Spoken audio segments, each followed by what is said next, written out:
Now this, ladies and gentlemen, is Trafalgar Square, easily one of the most recognisable landmarks of London. As you can see, it's very big, it's very nice. It's got a nice, impressive view of the National Gallery. Feel free to take any pictures while I'm talking. It's fine, it won't be rude or anything. Now, one thing about Trafalgar Square, there actually used to be a lot of birds in the area, specifically pigeons. The reason why they're not here anymore is that there was a clean-up campaign after a while, and they realised that the pigeons were costing quite a lot of money in terms of damage, especially from cleaning the area. And so they got rid of the pigeons through a number of ways. First one, by banning people from feeding the pigeons. Secondly, by bringing in hawks and kestrels to get rid of the pigeons. So, that's why we don't really have any birds here anymore. But talking about birds, there's a giant one that we need to talk about. That giant blue cock in the corner, let's just say, is actually an art installation that was set up there by the German artist Fritsch, and it was originally meant to be a sort of feminist statement, if you will. The reason why it's a feminist statement, I said it's a giant blue cock, it's pretty obvious why it kind of represents masculinity in a way. And the idea was that she was going to make a statement about how all the memorials in this area are dedicated to men. And that is a kind of parody of masculinity, if you will. Unfortunately, there's a bit of a problem. Nelson's column over there and the name Trafalgar Square were all meant to commemorate the defeat of the French. On that side, that's a blue rooster. The rooster is the national animal of France, and blue is the national colour of France. So, a bit of an irony there. Not sure if Fritsch saw it, but well, that's what you get for being an artist sometimes, I guess. Now, the reason why we have a piece of artwork there is because Trafalgar Square wasn't actually completed, so to speak. They made all of these statues, and they realised that they didn't have any money left to make the statue of William IV that was meant to go in that plinth. And so they left it empty for a while, until the 20th century, when they decided that they would kind of retain pieces of art on that plinth. So, at the current moment we've got a blue chicken. Previously we've had a number of different pieces of art, including a hotel room, actually, in which you could stay in for a period of time. And then, yes, I have absolutely no idea how they're going to use the toilet or shower, but yeah, they had a hotel room up there, and at some point there was a giant glass bottle with a bottle of ship inside, so that was pretty cool. So who knows what we're going to get next year? Now, just a bit, there's a bit up there that we kind of need to talk about. Nelson's column. The man up there being commemorated is Lord Nelson, Horatio Lord Nelson. Now, the reason why he's so important in British history is because he fought in the Battle of Trafalgar and defeated the French and Spanish fleets and essentially stopped Napoleon in his tracks from expanding his empire throughout the rest of Europe. Now, Lord Nelson was a very interesting man, so here's a character study to give you an idea of what kind of a man he was like. At the Battle of Copenhagen, he was on a ship, and his superior was in another ship. His superior gave him the command not to attack. He took the telescope to his blind eye, and he said, "I don't see the signal." And he went on and attacked. And he actually won, so kind of trumped his superior in that sense.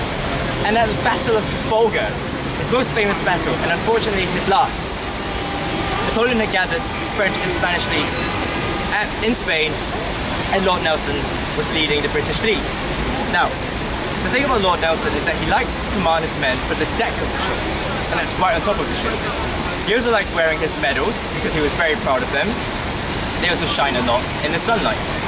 So he was basically standing on the deck of the ship, sparkling like the sun, and a French sniper sees him. If you had a gun and you're looking through the hole, and you see a bright sparkly thing that looks a bit like the general commanding the enemy fleet, what do? You shoot him, don't you? And so he did. He fired, bam, went into his shoulder, and the bullet lodged itself in Nelson's spine. It was a very slow death. It took him about 4 hours to die. So that was quite a while. There was a bit of a problem after he died. They decided that they wouldn't give him the normal sailor's burial, which is burial at sea. They decided they would bring his body back to Britain for a proper burial. Unfortunately, Spain is about 4 weeks by ship away from Britain. So there was the question of how are we going to keep the corpse in a good condition when we get back to Britain? Let's take a guess. What's there a lot of on a ship that we can use to keep a body in good condition? Salt? No, there wasn't salt. There was a lot of salt water, but no. Keep trying. Wood? Gunpowder? What'd you say? Gunpowder? No, when you think of, say, pirate, what's their favorite thing in the world? Rum. Right, well, it's close to rum. They didn't actually have rum. They had a lot of brandy, actually. So they took Nelson's corpse, they stuck it in a barrel of brandy to preserve it. By the time they got to Britain, they brought the barrel off the ship and they opened it and they realised that the brandy had gone down to about a quarter of the way. Which kind of leads to the question, where did all the brandy go?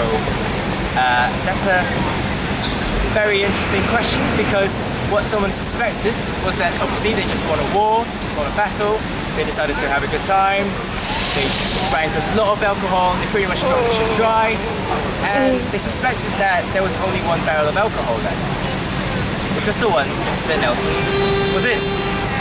So they suspected that someone had drilled holes in the side and drunk it out of the straw, and we actually still do that today, but without the corpse inside. So if you ever go to a bar and someone asks you whether you would like to tap the Admiral, that's what they're referring to. Drinking it out of a hole in the side. Now, if I haven't put you up alcohol for the rest of the night, if you're interested in kind of going around London and enjoying some of the best bars that we've got on offer, some of the best pubs that we have, we do have a pub crawl that you can get on, and we're actually going to go to a pub after the tour where you can look at these other tours that we have, and if you're interested, you can sign up there for the pub crawl whenever you like it. So yeah, now that I've told you the wonderful story of Nelson, here's one last random fact that you need to know before we leave for the next stop. Do you see the lions at the base? Do you think they look a bit odd to you?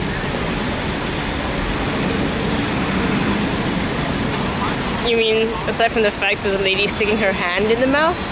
Well, let's ignore what the tourists are doing to them. They don't have ears? Well, actually, if you compare the body of the lion to an actual real lion, it's a bit of a problem.